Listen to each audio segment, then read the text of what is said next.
You are now live. And we should probably take a couple minutes just to Breathe. live. Because the kids are complete chaos this morning. Let's roll with it. All right, so we got a super sweet topic to talk about today. We do. Super sweet. Super sweet. What makes it sweet? I just feel, like it's come up a lot. It's good for your relationship, but it's also like a personal thing, which we'll probably always say that if you work on yourself, that is working on your relationship. So, that's kind of what this is about. Yeah. And I was thinking about this one. I don't know if everybody does this with like memories and topics, but I often picture myself in a particular place when I'm having a feeling or a thought. Like I relate a place to a feeling. That's interesting. And I feel like this topic, I can see myself in the kitchen. It's always the kitchen though, for me. That's weird. I'm not even I'm not in the kitchen that I'm much. not in the kitchen that much. That's apparently where your life transformation That happens. is where I think, I guess, the kitchen and the shower. Yeah. But I remember, Or on the mower. Or on the mower. I'm on the mower today. I remember feeling like, oh wait, I actually have some power that I was giving over to you, and not even in a loving, here. No, I don't think that could be loving at all. Here, have this power over me. Mm-hmm. But almost a cop out. Yeah. Oof. I don't think I have it in me to be responsible for my own emotional state. Mm-hmm. And so I'm just going to expect that to be a reflection or a feedback loop from you.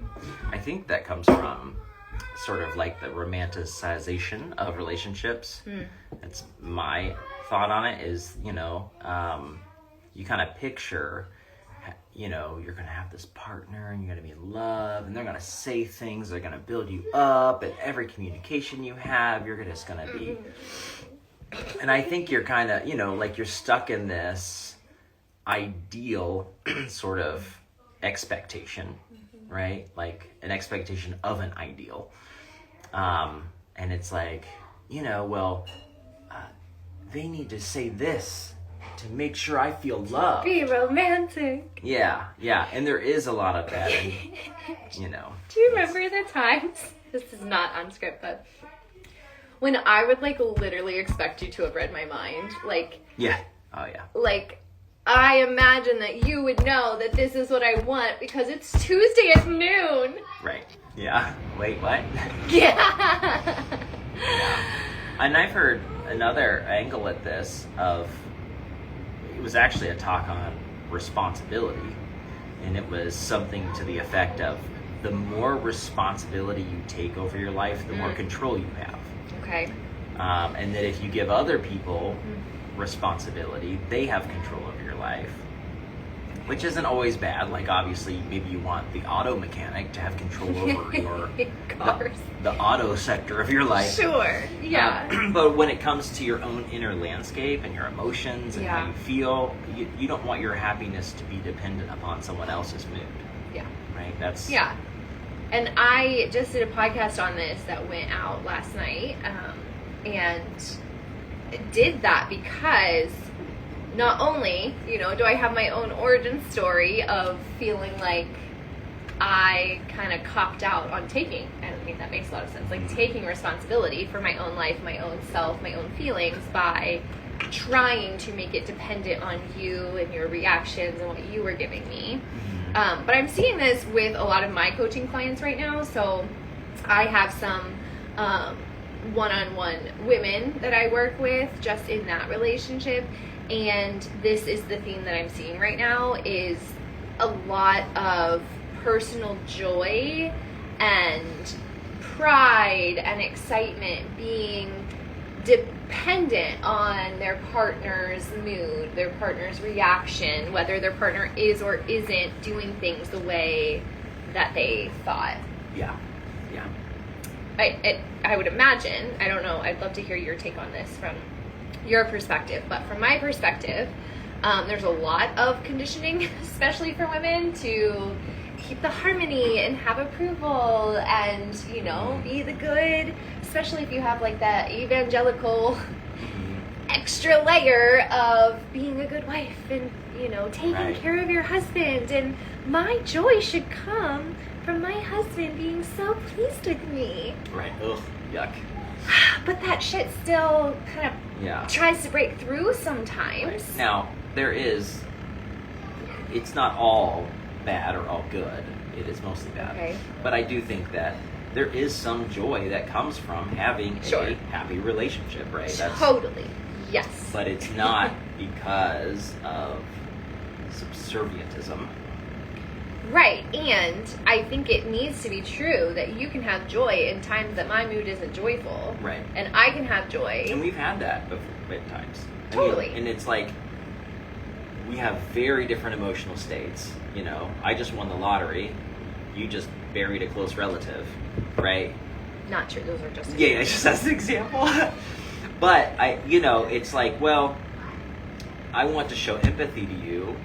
I also am in my own celebration, but I recognize your grief, and I think it's really convenient when you are on the same frequency, but sometimes that doesn't happen, and that's okay. And I think that's just a relationship maturity thing. Yeah, I think there's a lot of relationship maturity in finding your independence in the relationship. Right, yeah, because you're no longer depending on that person to make you the person you need to be in the relationship, right? If you get your figured out and you come to the relationship with something to give, that's a better relationship. Yeah. I actually I don't know where we heard this, probably in the church, to be honest, but like, you know, two people come together and they like hold each other up, and I think that's really harmful. I mean, I kind of get some of it, but like, I think it needs to be more like this. Like, we have a foundation together and we can both stand alone. Like, I might be like this sometimes, or it might be different, but it's not like constant interdependence.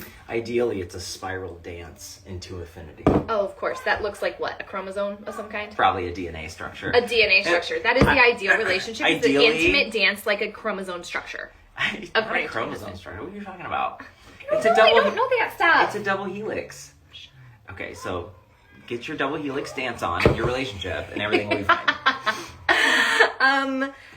The other point of this, though, that I actually had to like have a come to Jesus moment about and feel I'm seeing in the clients I'm working with right now is how much of this is fear and not love. Yeah. And I don't think that you ever get rid of all fear. Sure. There's some concern, right? Like, you recognize that your family unit is a net positive for you and your kids and other people. And so you want to keep it. So there is always going to be some reason for fear. If it's ever threatened for whatever reason, there's, but operating, that needs to have its place, right? That shouldn't be the MO. And like, love is manipulative if it's out of fear, I think. Okay. That's worth exploring a little bit more. Maybe not right now, but I don't know. Can we like authentically love one another if it's rooted in fear, in that kind of like defensiveness of self, like a trying to get what you need to ease? Yeah. I mean, some of this is so weird because like when you think about relationships, especially like modern dating relationships, people feel in love, but really, I mean, if you think about sort of those original early on relationships, like, teenage, early 20s, it's like people feel in love. Oh, I love this person. But in reality, they love the idea of what that person is, and they love the idea of how that person makes them feel. Yeah. And so it's more of like, what they really love is the feeling of, whatever they, like, oh, this person is going to be this way and be that way. And there really is a lot of expectation put on the other person, I think, early on. There really is. But then there's also, dating is is sort of this, you always dress up, present your best self. There's, I don't know that that's dishonest, but it definitely does not, it doesn't paint the whole picture, right? And so there's some of that. Yeah. Oof, I just had dang it. But we'll come back to it. It'll come back to you. Okay, yeah, I trust. But I think that's okay when it's like puppy love and it's young love and it's precious and beautiful in its own way. But as life goes on and as responsibilities emerge and as children appear, appear, honey, they don't just appear. Wait, what? They don't? I thought the stork brought them. Well, I didn't want to say when children emerge because that seemed a little too graphic. But it feels right. Okay. Emerge. But I mean that changes, and so love then becomes really more practical, and I think more selfless. When in the beginning, love is like, oh, this feels good. This person makes me feel good. Yeah. And then as time goes on, I think it becomes like, okay, I'm in charge of making myself feel good. I'm also committed. I'm committed and committing to this person, contributing to our relationship and our family, and you fill up your own cup and then pour from that kind of thing. Yeah, and I think with that in mind, what I was thinking earlier was that you can only love your partner, I think, to the extent that you have explored loving yourself.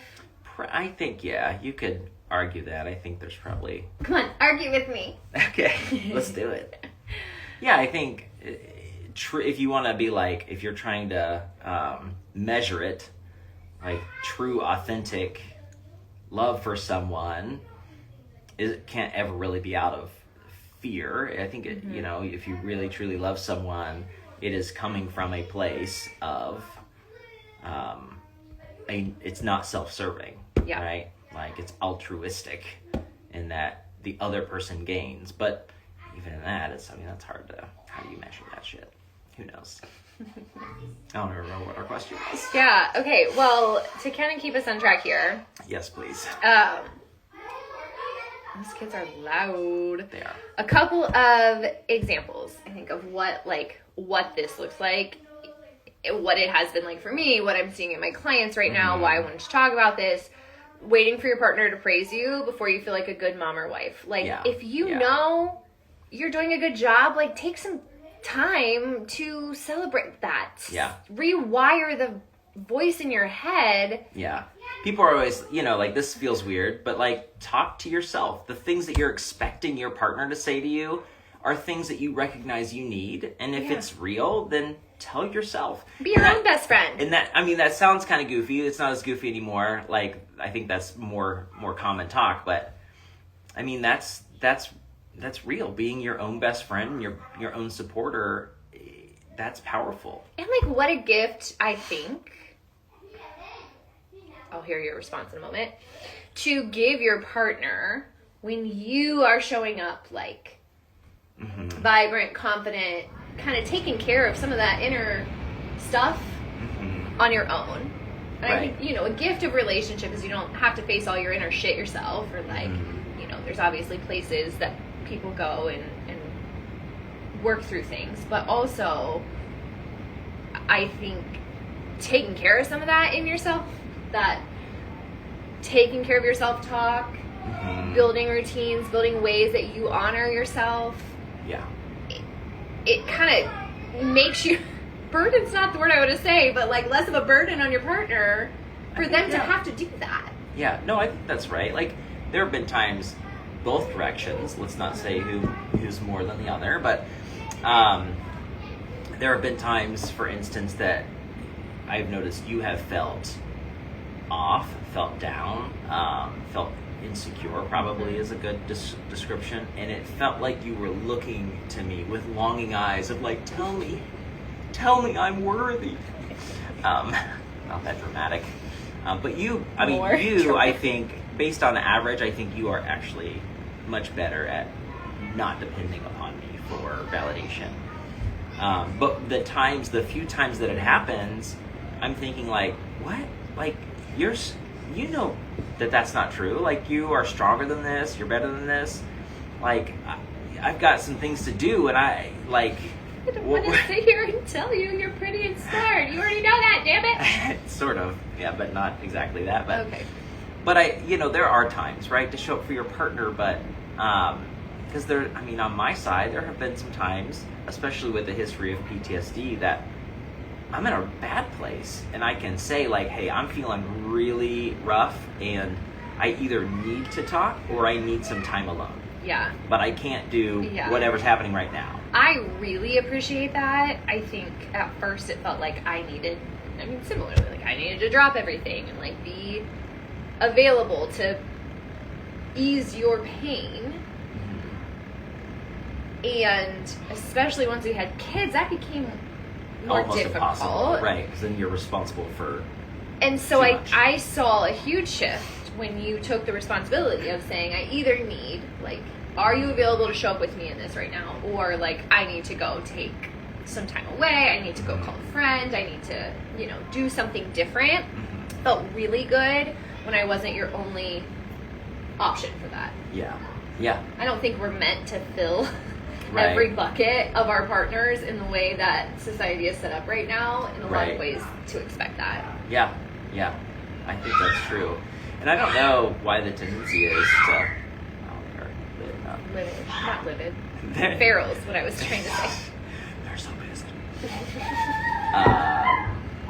But I think there's like the human nature is lazy in a sense, right? Like we try not to think about things more than we have to. We try not to put more effort into something than we need to, which is that's just a part of life because we evolved really being conservative with our energy, right? Like your brain power literally burns a ton of calories. So if you're thinking really hard about something, you're also going to need to be securing a lot of food and calories. So it's easier to let someone else think for you, to let and I think that people want the easy ride of living a life where everyone in their life loves them and praises them and floats them along and and I just think that's natural. That's another ideal situation, but yeah, totally. Now I just thought I'm like not really into diets, but I'm like, oh, maybe my next diet will just be overthinking everything. But I feel like I you already do that, so I don't know. It's not calculating with my metabolism. All right, a couple of things because I do want to say like. We bring awareness and then we want to be like, what are a couple things? And I just want to reiterate some of the things that we said already. Yeah. Check your self-talk. Yeah. What do you think about that? Why? It's awesome. Yeah. Because usually I've noticed if I'm looking for validation outside of myself, usually it's because I have negative self-talk. Yeah. And I want rescued from that. Yeah. Right? I want someone to contradict that and tell me it's not true. Right? Yeah. But in reality, it's all in me, and nobody else has to be a part of that. It's nice if somebody is, but the truth is, I can step back and interrupt that self-talk with positive talk, right? Being kind and being,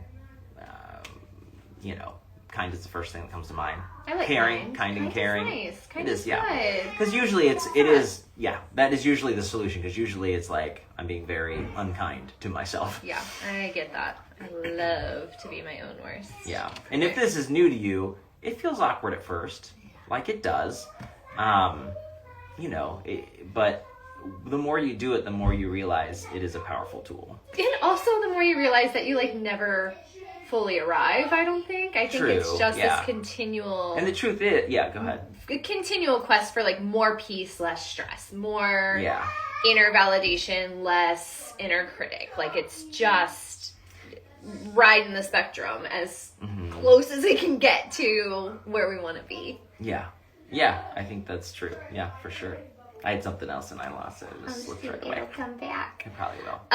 The other thing I was going to say is just finding ways to build in your own inner validation. I mean, kind of what we just said, but make that a practice. A lot of us have a mean girl in our head, especially women. So what does it look like to put the cheerleader on your shoulder and let her say nice things, do this inner validation.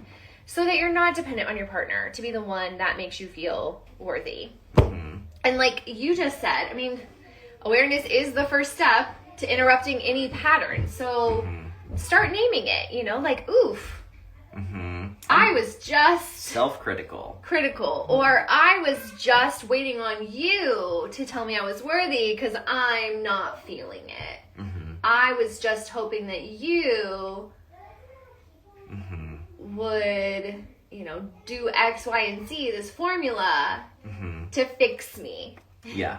I actually gave you all my power when that's actually power I have in myself to do. I just have to do it. Yeah. And when you take responsibility for that domain of your life, when you have more control, you can make the choice and you're not dependent on someone else's choice. Because guess what? They may not be in a good mood, right? And they may actually confirm the negative self-talk, which is not great. That's not a good situation. Not a great situation. Yeah, I think some examples, I just want to give some because I think they're helpful. But, you know, there are some times I've been really hard on myself because I didn't reach a goal or, you know, whatever it is. And then I will notice a lot of critical self-talk. Usually I notice myself getting irritable with the people around me first. Then I'm like, okay, something's not right. So then I listen, try to get away for a few minutes and just get quiet and listen. It comes to the surface usually. That has come from meditation. So if that's not like coming natural, just sit and listen to your breath. It'll, you know, we can talk about that more later. But a lot of times I will start to say, you know, I might not have hit that goal, but what have I done? You know, and usually it's like, okay, well, I've gotten up an hour earlier every day this week. I have designed a schedule of meals to be more efficient through the, you know, like, and I start to tell myself all the things I have done. And I'm like, these are all improvements. And it's never about perfection. Goals are nice. They do motivate you, but it's really about progress.